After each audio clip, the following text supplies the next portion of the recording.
This is Eric Rutan of Cannibal Corpse. You are listening to the Scars and Guitars podcast with Andrew McKay Smith. G'day everybody, this is a ripper of a conversation featuring Marc Lopes. He's the vocalist with Ross Friedman, aka Ross the Boss, formerly from Manowar. And now Metal Church, he's been in the band a few years. Now the catalyst for our introduction is due to an Australian tour. For Metal Church, they are travelling across the country, performing in major cities throughout December 2023. I'll put the dates in the episode description and also a link to tickets as well. Yes, now this is an extremely dynamic conversation that takes in the tour, the band, social, political, and even some very personal commentary as well. So I hope you enjoy it. Here he is, Marc Lopes, the great Marc Lopes, I must add, from Ross the Boss's band and also Metal Church. How you doing? I'm doing really well. Yeah. It's starting to get a bit humid down here, mate, as you can probably appreciate. So I'm in Queensland, which is a bit different from Sydney, and but we look forward to it. It usually means the tours start up again and start, which is definitely the case. We've got one a week coming through at the moment, so always a good time. Yeah, I heard there was a lot of stuff coming through. Is it warm there right now?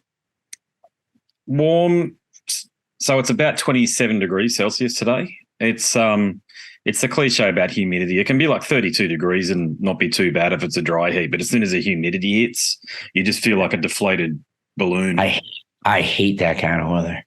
Oh, I'm from the Northeast, so you know. Oh, really? Like I'm in California right now, and it was like 77 degrees Fahrenheit here, and I was miserable. I'm not a warm weather person. Yeah, I can relate. I love being in cold weather climates for very short bursts. So when I went to New York, it was freezing, and I quite enjoyed that. But I could see everybody else was over it, didn't like it. But that's just because we're used to coming back here, and the coldest it gets here is like 10 degrees Celsius, whatever the conversion of that is. Yeah. Wow. Yeah. I'm a fall weather person. I like the in-betweener.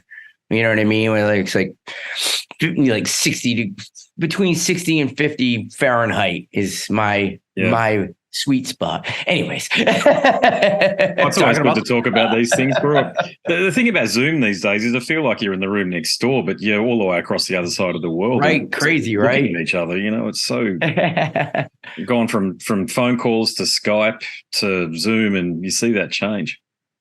Yeah, technology, the beauty, a blessing and a curse at the same time, you know? Yeah. It's great. Hey, what I like is that I love Metal Church too, but I love Ross's music as well. Cool. Thank you. I love the fact that you've got the Ross the Boss. You got it in your signature here on Zoom as well. So I might actually lead with a question around that about That's fine. What you guys have been up to. What, the Ross stuff? Yeah. Nothing. Well, it's kind of, I mean, I can get the cat out of bed. We recorded a brand new song, like in September. But it was supposed to get released. It's a lot of mumbo jumbo and ridiculous politics. It'll come out, but it's not going to come out for, you know, I'm thinking we might try to release it before we come down there in March. But I don't know what the logistics on that is right now, but it is definitely done. And it's cool. It's different. It's heavy, melodic. It's definitely more power metal than the last record. But again, one thing about that is I try to expand the sound. I don't know. It's like whatever's working at the time, I think is cool. You know, it's a bummer to be pigeonholed into a certain thing, you know. I mean, I get it. People expect a certain thing, you know. I don't, you know, everybody's, you know, they want Manowar. You know, a lot of people want the Manowar thing. And, it's not Manowar if it's not the core of it working together, as far as I'm concerned. You know what I mean? If it's what made Manowar was Ross and Joey working together and making Manowar and Eric's amazing vocals and to try to do that with anybody else. It doesn't make any sense, you know? So it's kind of like just trying to take bits and pieces of what makes, you know, Ross's identity and kind of meld it into what we all do. So it's cool. I mean, we have, you know, Dirk working with us on bass has been really cool too, and hoping to get him more involved in the writing as well, because he is a great writer. You know, he does a lot of work with Gamma Ray. So that definitely has changed it. You know, he definitely put a different spin on things as opposed to Mike, who is amazing in himself. You know, it's just a different style. So we'll see what happens. I mean, we're coming down and doing this stuff in May.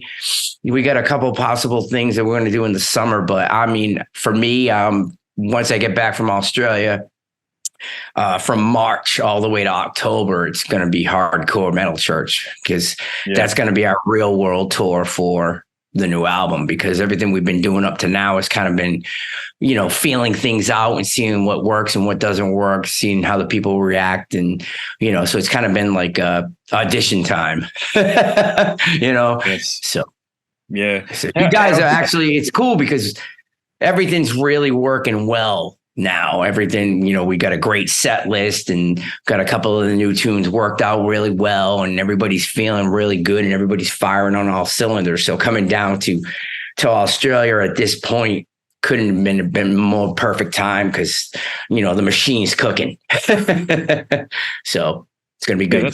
That's a good point, though. But did you? I know you're a very accomplished frontman and vocalist, so you come with your own resume. You're like a, you know, Sammy Hagar type, and that you've actually done it all beforehand and you're just bringing it now to metal church. So, but it does beg the question, because Mike was a tremendous singer, and God rest his soul, and David Wayne as well certainly had the band firing on all cylinders early on. Were there any particular challenges you really felt you had to overcome?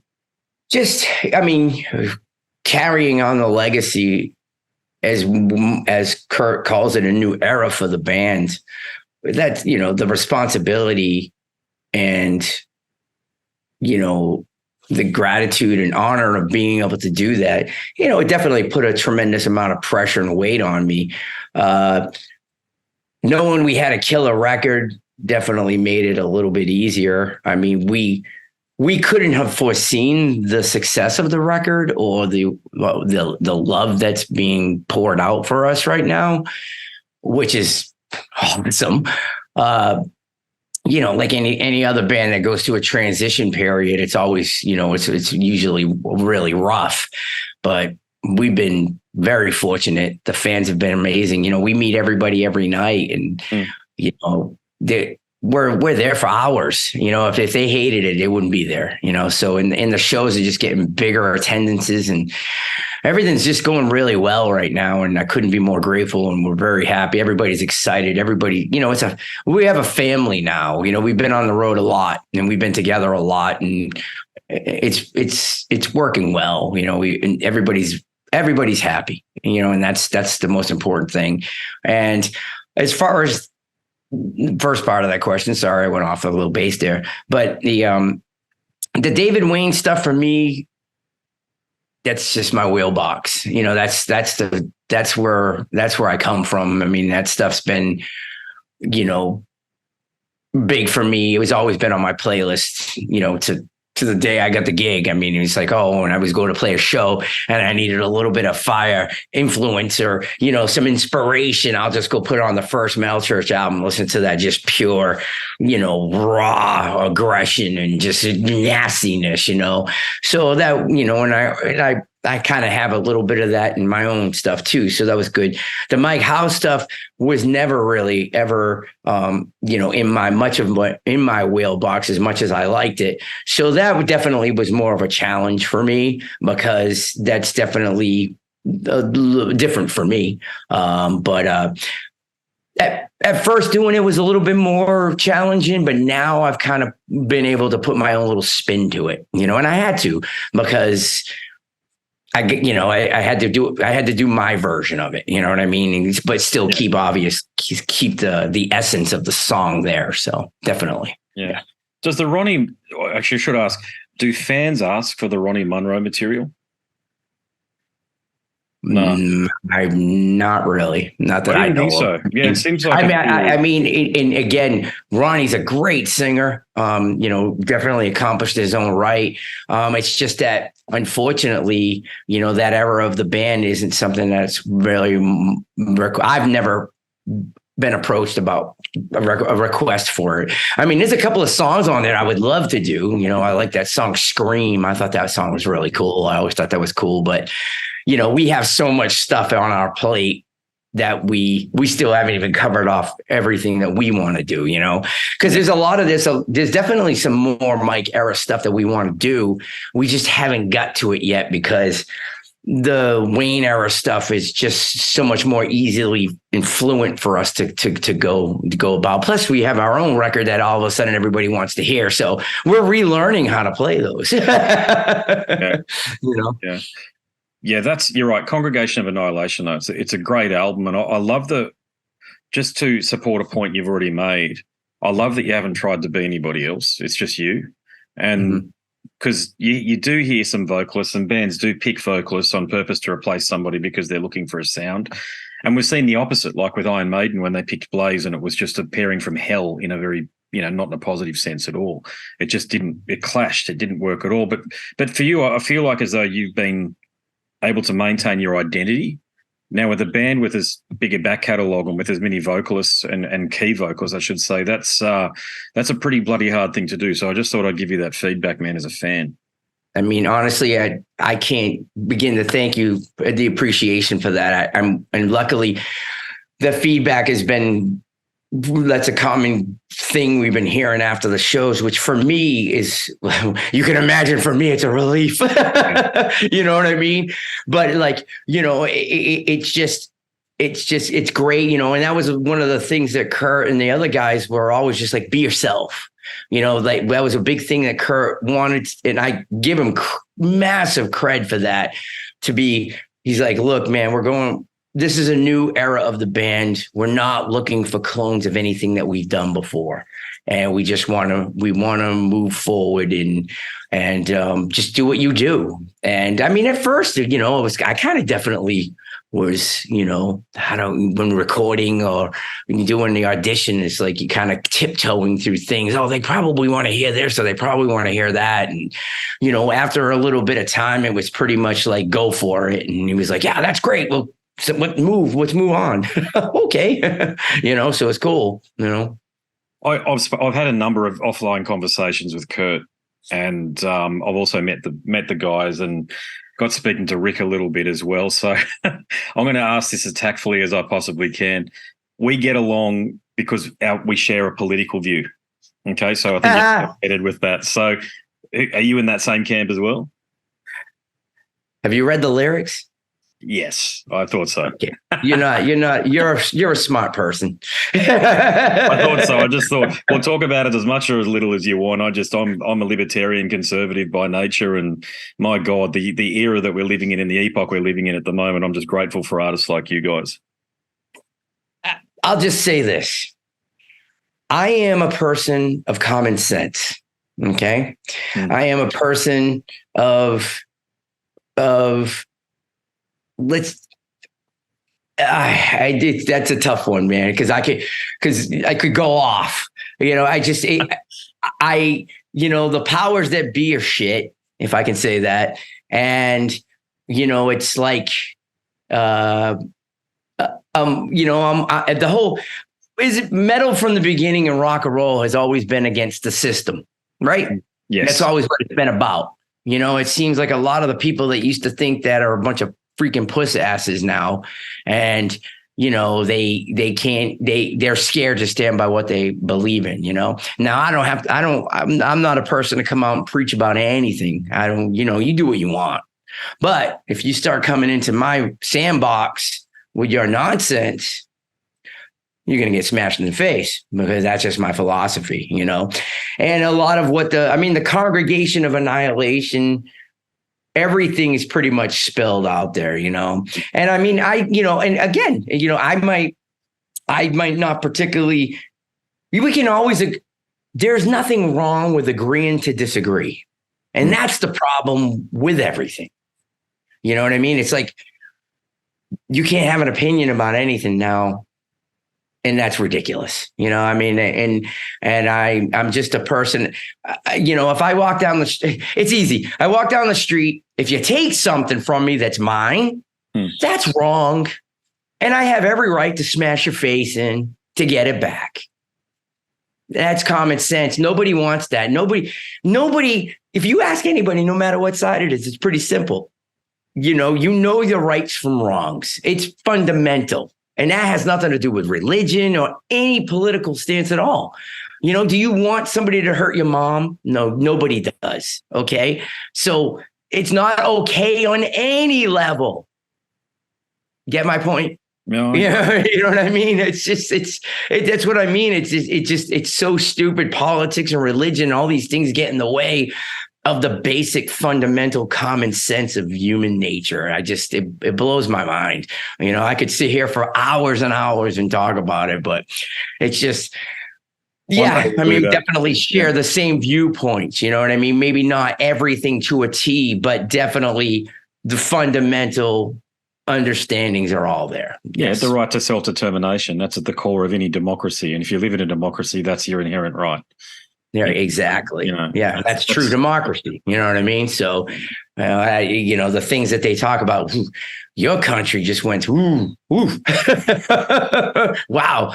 Yeah, you got some crazy stuff going on down there too, man. It's everywhere. It's nuts, And it sucks because I just want to play music. I just want to be happy, and we all want to be happy. Isn't that really what it comes down to at the end of the day? Everybody just wants to be happy. I don't understand why people have to be so miserable all the time. People spend time online, like these keyboard warriors out there. Even when it comes to this band, the people out there, oh, it's miserable. Dude, shut up. Get a life. Go do something. Go do something with yourself. There's no reason for any of the stuff that's going on. It just doesn't make any sense. It's all perspective.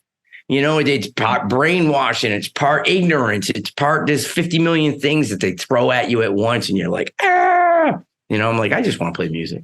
Yeah. Well, there's that saying, there's that philosophy.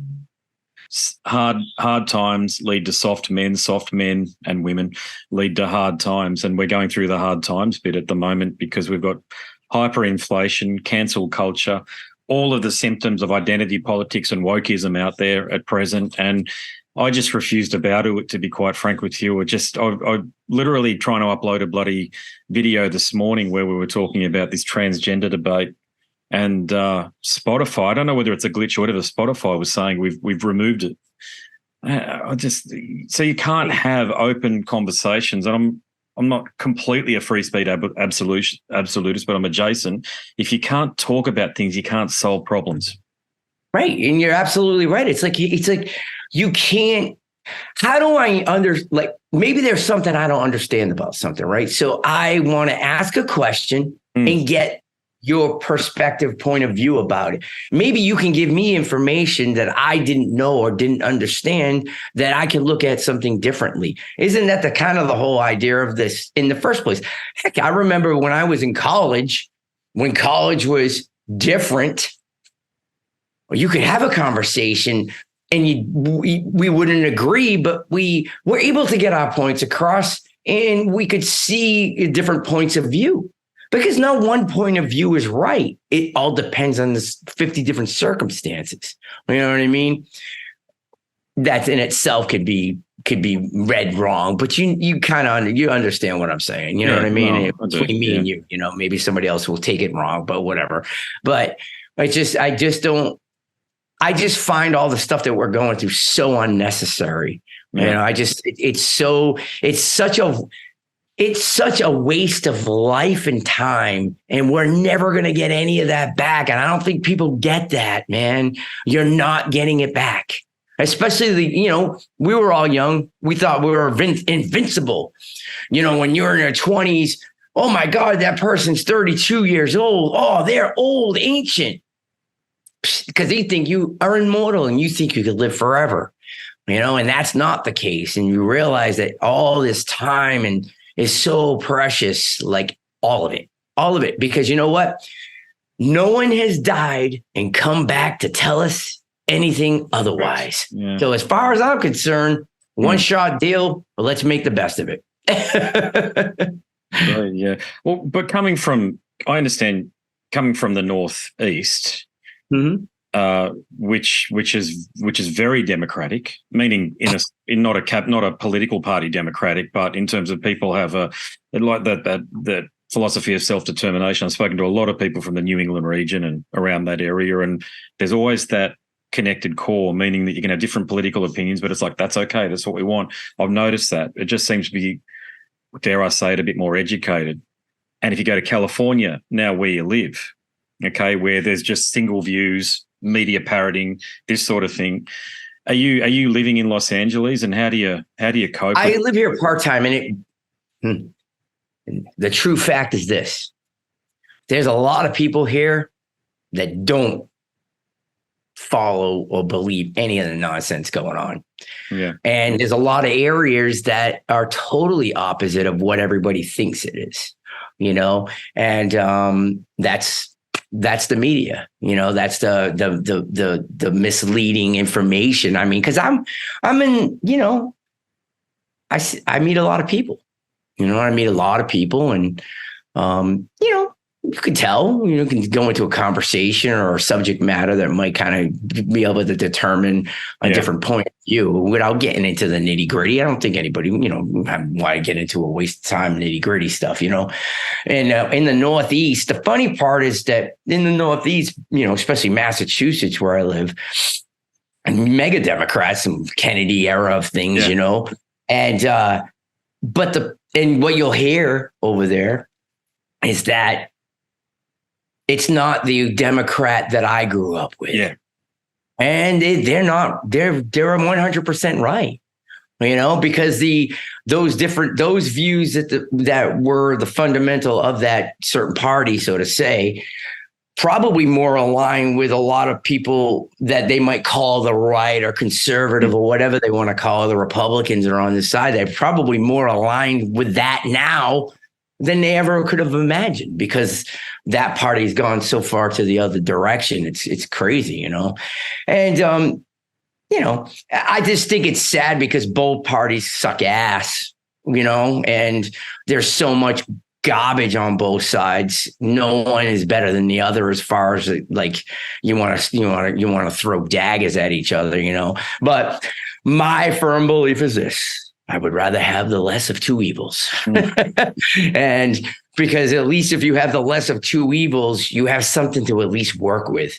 We're entering dictatorship and true fascism and socialism territories, and some of the stuff that's getting thrown around here. And it's like, dude, you're an idiot if you don't see that, because it's there. It's right there in front of you. And if you give that up, it's over. Because if you give it up, the only other way back is you're going to have to grab your guns, grab your knives, grab your fist, because that's the only way you're ever going to get out of that stuff. But, unfortunately, people are blind and everybody's comfortable, and they don't want to face it because it's work, or we're too busy doing work, so. I mean, again, that's just my perception of what I see. And I travel around the world. I've been to 47 countries. I've seen it all. And, and the common thing is everybody just wants to live and be happy. That's the common denominator, no matter whether I was in Turkey or Austria or New Zealand or whatever. It's everybody wants the same thing. Exactly. You know what I mean? I don't know what's so hard about that. It's a principal crazy. Sponsor of mainstream left-wing parties these days, Labor Party here in Australia and the UK, and the Democratic Party in the United States, is socialism. It switched sometime in the early 2000s or whenever the long march through the institutions finally manifested in leadership positions. But just this socialist core that so many of them espouse as being the moral, or the magnetic north and the moral compass. Right. How the hell did we get to there, given we went through the terrible 20th century and the hundreds of millions that died under the oppression of socialism and communism? It's just crazy. Well, That's the funny thing about it. It's like no socialist or communist society has ever thrived. Mm. None. Never happens. It doesn't work. I mean, how many more times do you make the same mistake? Mm. You know what I mean? I don't know. That's why when you get that crazy guy that just won in Argentina, people are like, yeah, that guy's out of his mind. I'm like, but maybe that's the kind of thing you need in this out of crazy world, is somebody that's just out of his mind. Good policy, but part performance art as well. It's like watching someone perform with him, but that's what's needed to cut through and to get people's attention. Exactly. To the crazy media environment these days. Right, exactly. I mean, like what we deal with here, everybody thinks the T-Man is a freaking fascist Nazi or whatever. Yeah. He has to be ridiculous because of the ridiculousness stuff that that we're dealing with. You know what I mean? And, whether you see its point of view or not, it's definitely an interesting spin. And, what do they say? In order to beat a monster, you have to be a monster yourself. Yeah. You know what I mean? There's no other way around it. I can't remember the quote from Jordan Peterson, but it's along those lines. And you've got to be a monster in order to contain a monster. And I know exactly philosophically what he's talking about there. Yeah, you got to be, the people. I'll take it from, like some of my training from fighting. Some of my fighting training has always been, in order not to have a confrontation, you kind of train not to have a confrontation. Yeah. You know what I mean? But it's also the other side of it is that if you have an enemy that has no fear, and if you have an enemy that has no moral compass, no empathy, the only way you're ever going to beat that enemy is to be that, if not worse, the moment. And that is the truth, because that's the only way to beat that kind of enemy. And I use that as a symbolic, way of looking at the things that we're dealing with. You have to be, you got to be worse to a degree in that instant, not when, you're not going to be worse to the people you love, but when you're facing your enemy, knowing your it's enemy. It's an identity you're care. I understand what you mean. Yeah. You know what I mean? Yeah. If you got a guy that's willing to blow himself up and he thinks a billion virgins are waiting for him, that's a tough enemy to beat. Yeah, exactly. You know what I mean? You got to be willing to freaking do 10 times worse in order to beat that enemy. Well, you see it. They're ideologically motivated, and there's a part of it. There's an identity within it that's a death cult that just wants complete and utter destruction. I don't know what the ideology behind the border. Did you see the border explosion this morning? Oh, I just heard about that. The Canadian-U.S. border. Yeah. I haven't read anything about it yet. Yeah. I haven't had a chance. Look, the conspiracy. Look, I'm getting a bit fed up with the conspiracy theorists, to be honest with you, because they've got an answer for everything. Like it's a false flag event and all this sort of stuff. And I'm thinking, do you really think governments are that pernicious that they want to blow up their own people? You know what? Here's the thing that's crazy. I used to think, oh, well, that's so outlandish. That can't be. But the crazy thing is all the things that many things that have been called conspiracy theories are ended up coming true. And that's just kind of freaky in itself. You know what I mean? And again, not all of them, because some of them are way the fuck out there. You know what I mean? But they call anybody that questions anything a conspiracy theorist. Yeah. You know what I mean? And that's where that line has just blurred. If I ask a question about anything that they don't agree with, you're automatically a conspiracy theorist. This conversation, you guys are conspiracy theorists. You guys are crazy. You don't know what you're talking about. Oh, okay, cool, man. But you're right. All the people, it was aliens, or it was the reptilian people, or it was the, the government or whatever. There's always an answer for everything. And, now I'm looking at things like everything's 50-50 now, because you don't even know what's real or not, even visually. effects are so crazy and deep fakes and the AI voices. I mean, who the fuck knows when anything is real anymore? Hell, this conversation's not real. I don't know, Yeah. It's a figment of their imagination, or the person listening, it's a figment of your imagination that we're talking right now. Yeah. Yeah. Wow. That went left field. Mark, it's great to have these conversations and talk to someone with brains, to be frank, and someone who can actually converse on these topics at these levels, because the issue nowadays is cancel culture and people self-censor. Okay, so they don't have these sort of conversations. Why not? Why can't we have these sort of chats?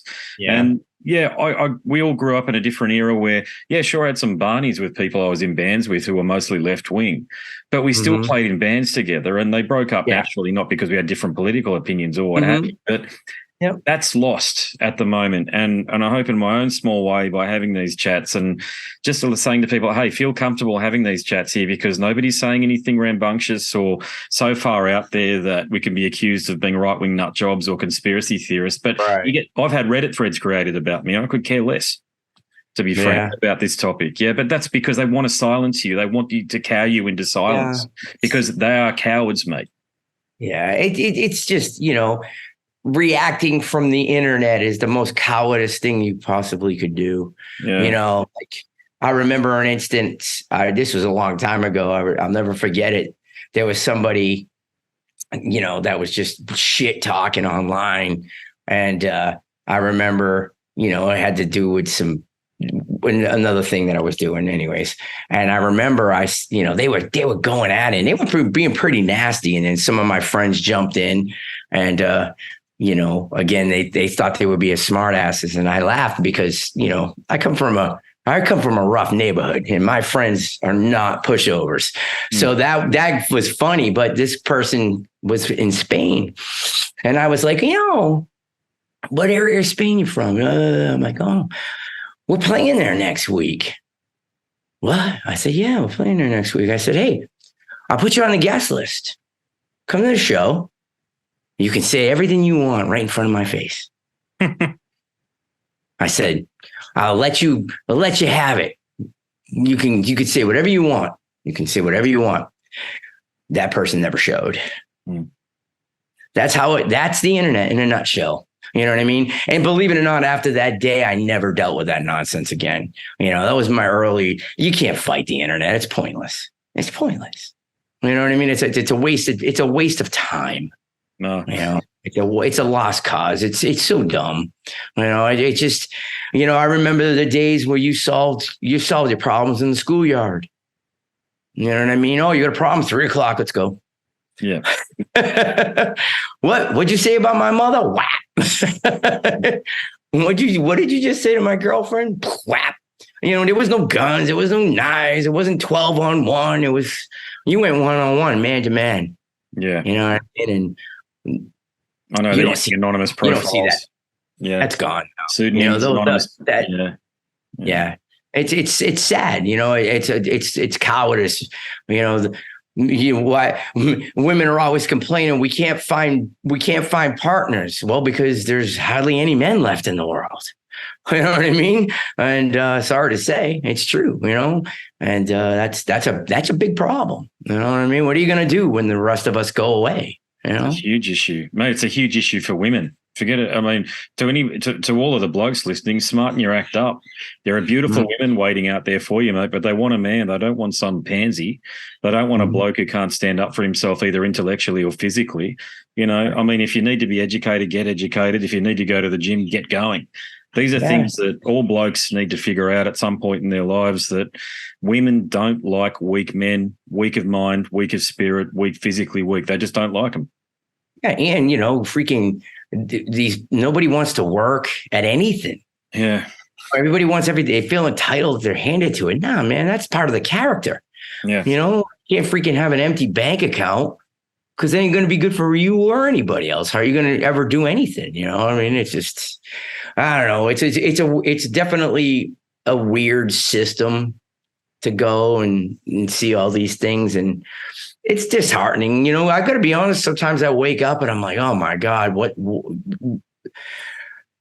what's there to look forward to? This is nuts. I just want to be left alone. I want to go live in the woods with my 10 dogs and just go ride out the sunset at this point. It's an option. It's an option, Mark. I tell you what, yeah, the older I get, the more I can see myself out the back and, where the earth starts to turn red out here bordering the outback. And I just be left alone with my thoughts and my writing and the podcast. I'm not left alone, but, when the kids get a bit older and stuff, I'll explore something like that as an option because – a lot of it's just noise. That's the point. A lot of it's just bullshit and it's just noise and it doesn't add, but it influences in a negative way.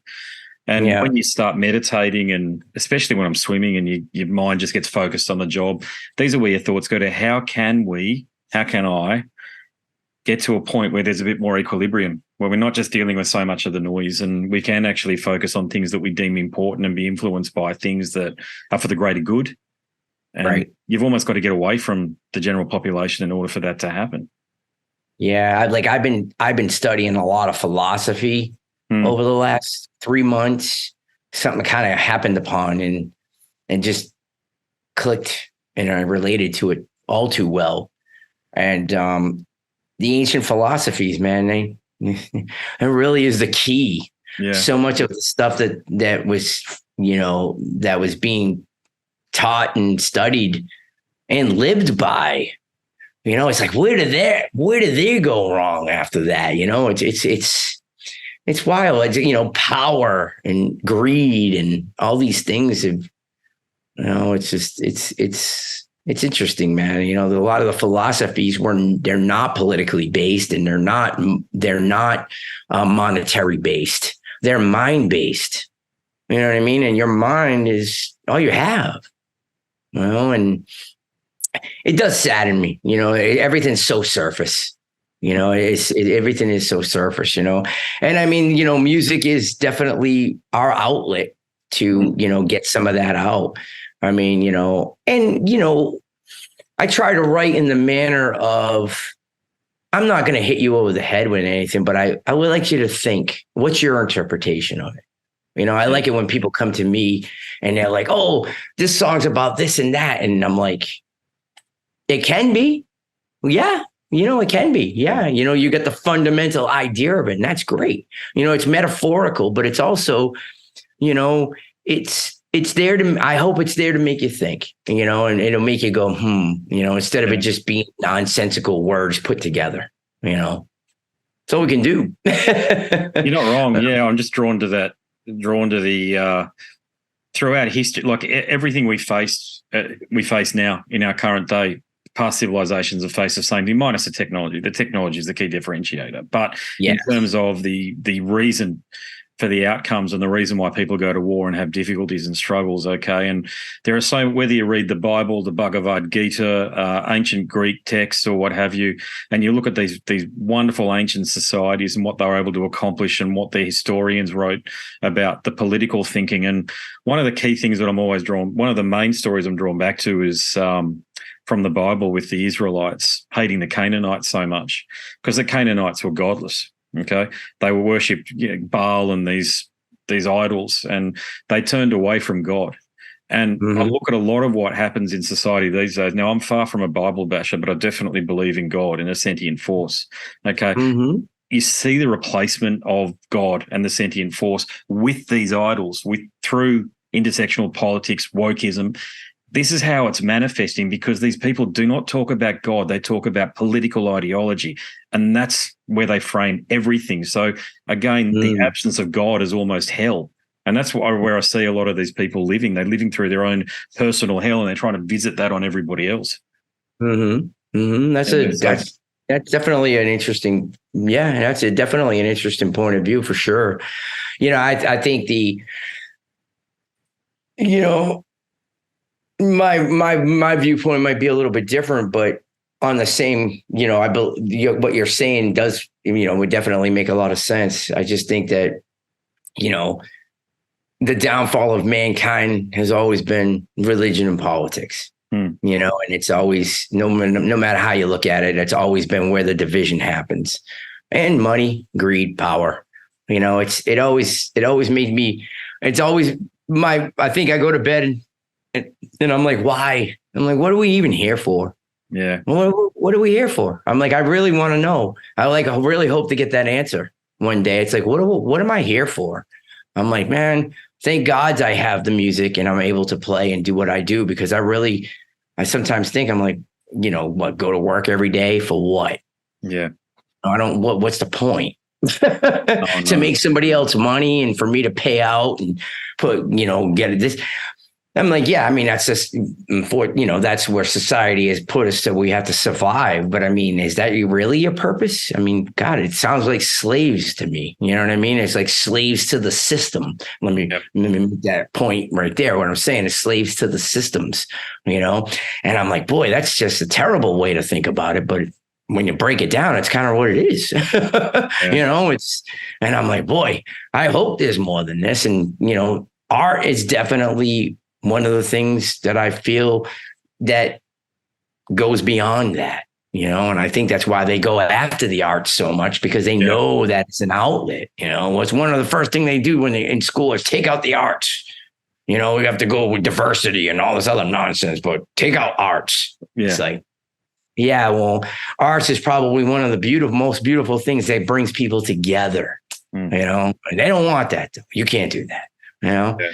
It just sucks, man. I mean, I come from where I'm from. I know all kinds of people, you know what I mean? Of every race, culture, you name it.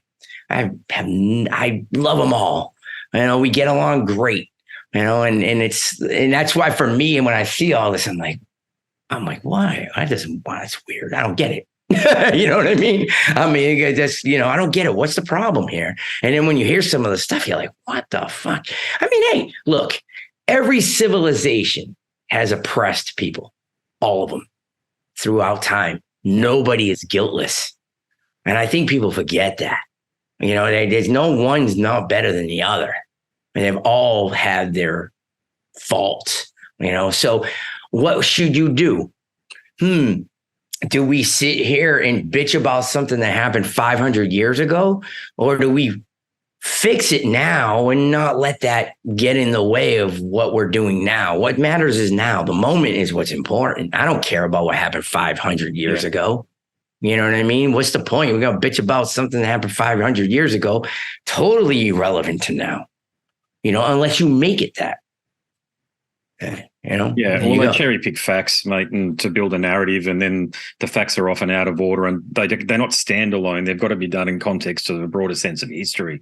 But people do that. And I think it's very, very deliberate when we. Some people forget, sure, like the average rank and file do, but the people that in media, big tech, these large corporations, these NGOs and stuff, it's all very much, I'm not suggesting for a moment it's a cabal like a lot of people do. I don't think we're sophisticated enough to keep a cabal together, to be honest with you. So that's why I say that. But you just see that there is a narrative. Again, it's where the Democratic Party in the States and mainstream left-wing parties have been sponsored by socialism. Somehow we've gotten to this point, and you see that seep into conversations and in policy, public policy, supported by cherry-picked facts that don't stack up independently. But, of course, if you disagree with them, you're a bigot, you've got bias, you're a racist, you're an Islamophobe, you're all of these things that you're a homophobe, or all of these things, these coward words that are used to knock people down, to shut up, we've got this, you go over there or die. Right. Seems to be the narrative that they're peddling. And I'll just say, I've said it a few times, I just refuse to be part of it and be cowed by it. We've got to stand up, Mark. People have to stand up in the day-to-day, and whether it be musicians or bankers or teachers or lawyers or gardeners or the musicians or the wizards out there, I'm just anybody and everybody, because humanity needs people to stand up right now for these things. So this stuff, you can feel a tide turning a little bit with people like Javier in Argentina being elected, and Meloni in Italy is there, but conservative governments have lost their way as well. So that's why they got voted out here in Australia, and why Rishi Sunak in the UK is going to be voted out, no doubt, in the next general elections that Britain has as well. So we've just got to find our moral compass again and get with that true north, which comes back down to self-determination, the freedom to make decisions, and the right of possession and property, whether it be your body or your house. seeing all sorts and I love it. I think my favorite one is, everybody anti-capitalism. I'm like, dude, I go, first of all, do you know what capitalism is? I said that, first of all, that's where you're already faulted because you don't know what capitalism is. And I said, capitalism is the reason that you can go from being a nobody in the freaking back alley to becoming a quadruple millionaire. I said, that's what capitalism does. It gives you a goddamn chance. Okay. If you want to work, then you can become something. You know what I mean? Is there a lot of corruption in it? Absolutely. But what system doesn't have corruption? But there's ways to beat it. There's ways to work around it. Remember what I said? The lesser of two evils at least gives you a chance. You know what I mean? So, that's my personal opinion, I just think, that's just, I think we should all, I'm an an entrepreneur. I have businesses. Yeah. I wouldn't have that opportunity if it wasn't for that. Socialism would never allow that. Communism will never allow that. You know what I mean? So if that's what capitalism is, then whatever. You know what I mean? I don't really care. I don't worship it. I don't freaking even care about it. But I just want to have the freedom to do what the fuck I want. Exactly. You know what I mean? And that's my freaking given right. My universal given right that I should be able to do what I want. As long as I'm not hurting anybody, I'm not infringing on anybody. That's the key. You know what I mean? I'm doing this. This is for me. You know what I mean? I'm worried about me and the people that I'm love and concerned about, and I don't bother anybody. Don't bother me, I won't bother you. Yeah. It's really simple. You know what I mean? I'm not imposing anything on anybody, and you shouldn't impose on anybody either. But can we have an opinion? Absolutely. We should all share an opinion. Absolutely. Hey, I don't really like that your pants are yellow. Oh, wow. Well, I like them.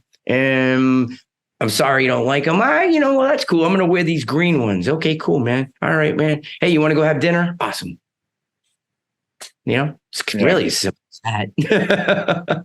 But that's too easy. Yeah. I know. It means that we get along, and that's, as I say, there seems to be a deliberate agitation to ensure that we remain at loggerheads. Who it's sponsored by, whether it be people going about Soros, we just don't know. I think there's a morass of people. There's a diaspora. He's definitely part of it, for sure. Oh, yeah, he has a part of it. Yeah, but there's other people that influence it. Oh, there's a lot of people behind the curtains that we don't even know about. That's my point. We don't know. We only see the people at the front of it, like Bill Gates and George Soros, and we think it can't all be them. They're only two bloody people, for God's sake. So it's more systemic than that, man. That's it. No different than any of the politicians that are out there. They're just figureheads for the people that are out behind the curtain that they don't want anybody to know about. No, I agree. I wish more people would understand that if you can hear and see the person, they ain't the person that's making the decisions. Exactly. It's true. It is true. They're just a minor part of the whole piece, Yeah. Yeah. Was a career for you in music when you were growing up? Was it of course, you probably wanted to do it more than anything, but was it a likely outcome for you? When you're younger, you think, yeah. But as time, I guess I always believed, I always wanted it, and I kept the dream alive as long as I possibly could. But there was definitely a time where I came to a certain point in my life, and I'm like, well, I gave it everything I had, and, maybe this isn't going to be happening for me, but I'm going to keep playing music because I like to play music, and, but maybe I'll, maybe start thinking about doing something else. And that's about the time I had stopped drinking because I was, I was a madman. And I think I definitely drank my problems away. You know what I mean? And then once I came back to reality, I definitely started to see things a lot different. It's pretty amazing. But the crazy thing is about, 3 months after I stopped drinking and went through this crazy phase of change, that's when I got the Ross gig, and my whole life changed after that. Yeah. So the dream became real. I never gave up on it, but when I was just about ready to accept that, that I lost the war, and I'm like, all right, well, I'm going to go hang out over here and keep just playing some cover bands and be a weekend warrior and a local hero, or so to say, and then everything came to it. Sometimes it's a crazy thing. They say sometimes when you stop caring, that's when something happens. Yeah. Weird, right? I know. It's pretty weird. Did giving up alcohol coincide with the opportunity, or were they separate events? Well, to put it to you this way, had I not quit, I would have never gotten the gig. You know what I mean? I had a pretty crazy reputation. I didn't have tons of musician friends. I had a lot of famous friends. I was the guy I was always the guy hanging out with everybody that was cool and I wasn't cool, so to say, symbolically. And, I was always trying to be the center of the party and just a wild man, So that reputation got around. But luckily, when I was up for the gig at first, the word had gotten around enough that I had straightened my stuff up and I was given a chance and I ran with it. So, it's anything's possible if you want it bad enough, Yeah, I've recently given up too, actually. And it was at the end of a very long road of drinking fairly regularly. And whether I can blame it on my Irish heritage or whatever it might be, I could drink a bloody lot, like a bottle, and I could wake up the next morning and function. But I went through a very long process of reconciling. Okay, so I'm not a beater upper. I'm not a violent person. I don't yell at my kids. I don't get online and go into diatribes when I'm drinking. None of that stuff happens. That's why I couldn't relate to any of the AA people if I spoke to them, because they had these bloody awful waking up in gutter stories about after abusing their spouse or whatever, and they lost everything. And I'd never, I'm too conscientious to lose myself. Right, me too. Yeah, I didn't go through any of that thing. I just stopped, and that was it. Yeah, same here. That's it. Were you worried when you not worried, but did you feel nervous about stopping, about what you're going to fill your time with afterwards? What I did, I definitely went through some crazy withdrawal period, which was kind of wild. But all I did was I consumed myself with work. Yeah, that was it. I played more, I worked more. I didn't give myself time to think too much on my own, kind of had to get out of my own head for a while and not let the shadows, overcome, put them in their place, Yeah. I wouldn't even say my life has changed because of it, but I know my point in the amongst that I was making was that I could feel that I was taking years, even a decade off my life. I could feel that. So it was a bit like one of those computer games where you see the life go down. I was having like nightmares, dreams, and it was like I was being told spiritually, like, you've got to stop doing this. This is something that you're gonna like once you lose your health. To speak to anybody who's lost their health, the only thing they would say is, a lot of people, certainly that I've spoken to, I wish I could go back and not do this or that or be mindful of this and not end up at this point. Because as soon as you lose your health, your mental well-being spirals. Yeah, exactly. I mean, that's why everyone's like, dude, you work out all the time. I'm like, dude, I want to stay. I'm into it. I love my time. I'm making up for a lot of lost time, so I want to keep myself as healthy as possible and enjoy my time. And all these great things that I get to do. I mean, I'm doing things beyond my wildest dreams, man. My teenage self never would have seen me like, wow, you're playing with Metal Church, dude. Yeah, I would have been like, yeah, whatever. Oh, you're going to go on stage with Ross the Boss and KK Downing. Yeah, whatever. That's never happened. Yeah. Hey, KK is like going to be like a friend of yours. You guys are like, talk and hang out and stuff. Yeah, whatever.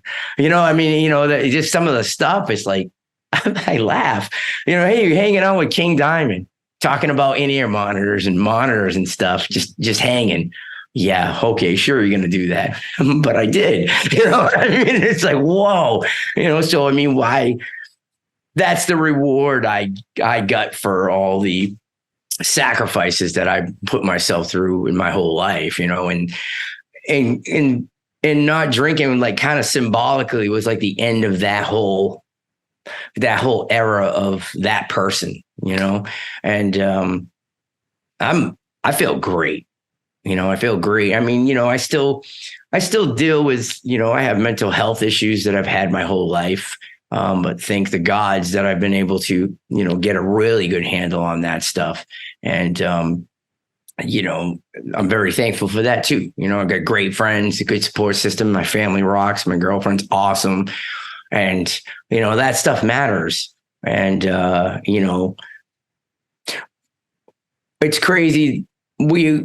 A lot of us fight this internal battle. That's why when we see all these things outside in the world, you're like, oh my gosh, it's not hard enough to deal with your own things, that you got to deal with the craziness of the world.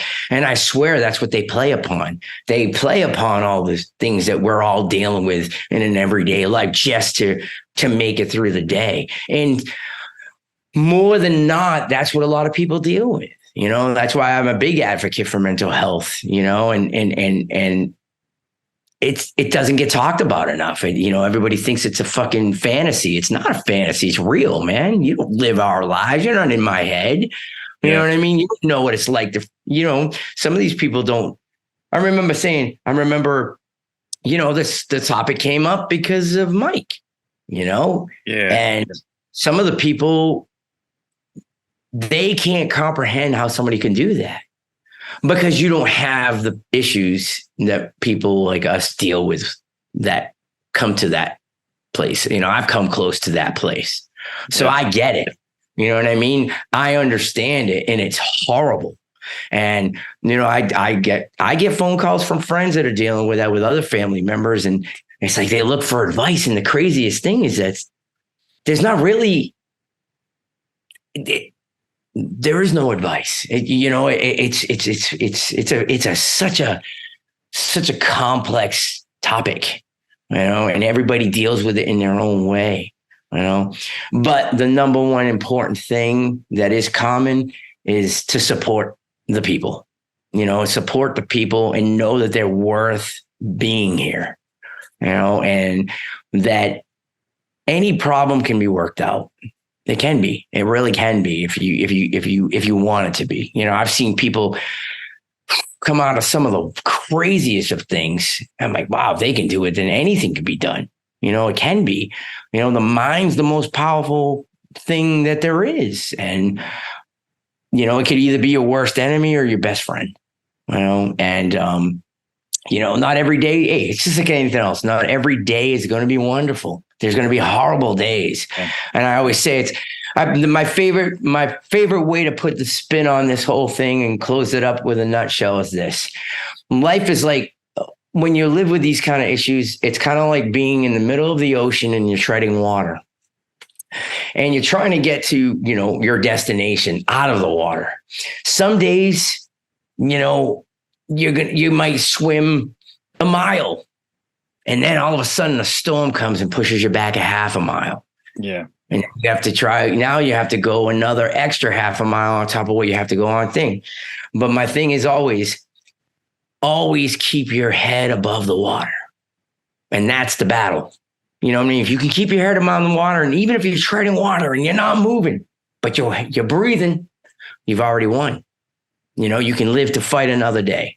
That's the most important thing. It's when you start going under and taking in water, that's when it gets scary. You know what I mean? And it doesn't mean you can't come up and spit it out and keep on. But it'd be nice, it's nice when there's people that kind of give you a little pull. Hey, come out, so it's that's important for people too, but you're not alone. And sometimes just knowing that for some people is a good thing, because they think that they're going through that battle by themselves, and they're not, because a lot of people are going through it. Some people have a different way of trying to overcome it. Some people don't, We're all individuals, and we all deal with our things in our own ways, Yeah, there's that. There's interviews with people who've decided to end their life. There's a couple of interviews out there. I think San Francisco Golden Gate Bridge, I think it's called, and certainly the Sydney Harbour Bridge. People have jumped off there, and I know there's conversations with one person who survived the Sydney Harbour Bridge and one person who survived the an attempt at Golden Gate Bridge. And the thing that they had in common, they realised the moment that they let go that every problem in their life could be resolved. Mm-hmm. And I thought, just if you're feeling that way about things, just understand that there is a solution out there. It's not immediately available, clearly. Otherwise, you wouldn't feel that way. But there's definitely solutions out there, and sometimes it just takes a lot longer to get to that road and find that solution. And I know plant medicine is out there for people these days. That's another way people are resolving things. 10 years worth of therapy in a weekend shamanic circle. All these things are available to people. You can go to Peru and South America, and there's so many ways for you to try to resolve and heal. And that's the key thing. Yeah. To heal. You have to want it. Yeah. You have to want it. I mean, there's people who say, oh, well, the medications don't work or this don't work. And I'm like, look, you could drink a cup of water and that might be the solution for it. If I take a medication and I'm feeling okay and it works for me, then fantastic. You know what I'm saying? Whatever works. Yeah. You want to go in a shamanic circle, great. You want to go do astral projection, awesome. You know what I mean? You want to go do mushrooms and go wild, then that's great too. You know what I mean? Whatever the hell you got to do, just don't stop fighting. That's the key. Exactly. Mate, Mark, what a wonderful conversation. I haven't had one like this in a long time, and I just wish I could do far more like this. I want to thank you for sharing your thoughts the way that you have. It's very inspiring. Oh, well, I'm glad that it goes. Oh, it's nice to have a conversation like that too. It's like, it's great to be able to express, points of view in a way that you can't through, certain interviews on paper or whatever like that. It's definitely comes across different. Hell, it probably end up on Blabbermouth and they'll misquote me because that's already happened. That's my favorite.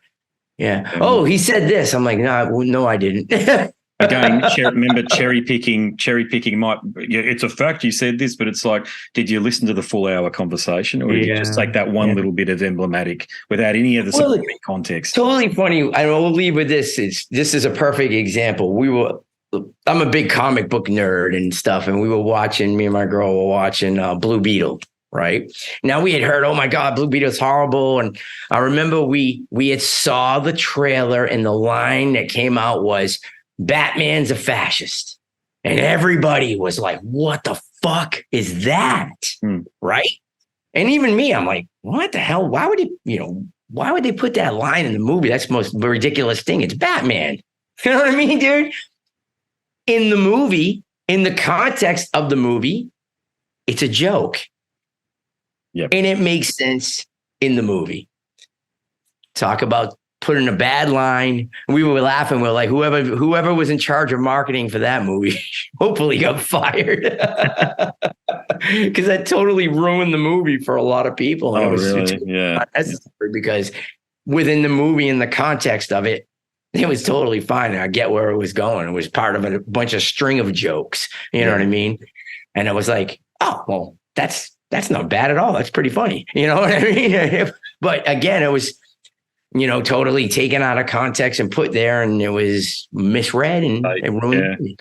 That's what Blabbermouth. Look, they give the bands great coverage, but it's a yin and yang scenario where it caters to people's incredibly short attention spans and their lack of engagement with longer forms of media.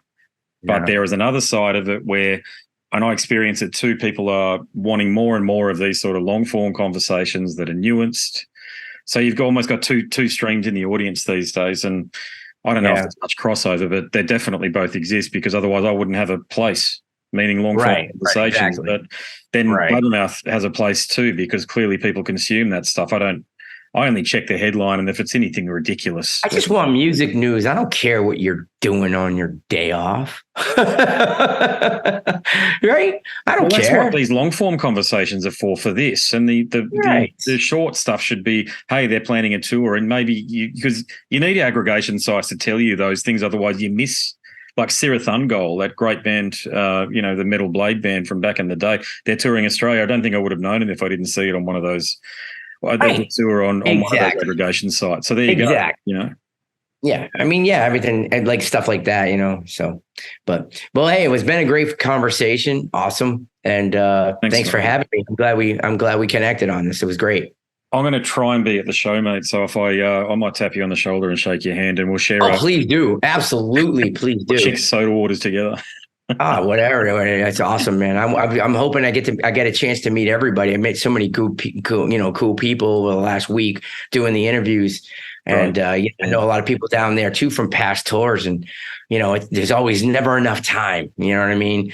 But I want to make sure that I like to meet everybody, when it comes to this stuff, because isn't it much better to be able to shake someone's hand or give them a hug and be like, hey, it was great to meet you. Oh, it's very meaningful for the fans, mate. It's a totally different thing. We love it, mate. We love meeting our musical heroes and icons and people that we listen to, and then there they are. It's a lot of fun, as you know. Yeah.